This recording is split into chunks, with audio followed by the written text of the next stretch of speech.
हम आज आपसे सवाल करते हैं कि किसी की वफ़ात के 2100 साल बाद अगर उसकी कब्र को खोला जाए तो उसकी हालत क्या होगी। यकीनन सबका जवाब यही होगा कि उसके बाल झड़ चुके होंगे, गोश्त गल सड़ चुका होगा, मुख्तसर ये कि मिट्टी का इंसान मिट्टी में मिल चुका होगा। मगर ये बात आप सबके लिए हैरानकुन होगी कि चीन की एक खातून आज भी अपनी आखिरी आरामगाह अपने तबूत में इस कदर नर्म हालत में मौजूद है, देखने वाले हैरान रह जाते हैं। 2100 साल गुजरने के बावजूद भी आज भी इस खातून की लाश बिल्कुल नरम हालत में मौजूद है। यहाँ तक कि इसके हाथ पैर भी बिल्कुल जिंदा इंसानों की तरह मुड़ जाते हैं।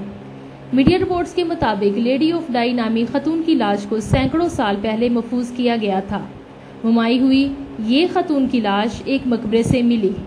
इसके अंदरूनी अज़्ज़ा भी अब तक सलामत है और इसके ब्लड ग्रुप ए है। और इससे भी ज़्यादा हैरत अंगेज़ बात है कि लेडी ऑफ डाई के जिस्म पर अब तक अपने ही बाल और पलके हैं। लेडी ऑफ डाई, जिसे सनजुई के नाम से भी जाना जाता है, 50 साल की उम्र में दिल के दौरे में फौत हुई। वो मार्कोस ऑफ डाई की बीवी थी। इसका मकबरा 1971 में इस वक्त एक पहाड़ी से दरियाफ्त हुआ जब मजदूर हवाई हमले से बचने के लिए खंदक खोद रहे थे।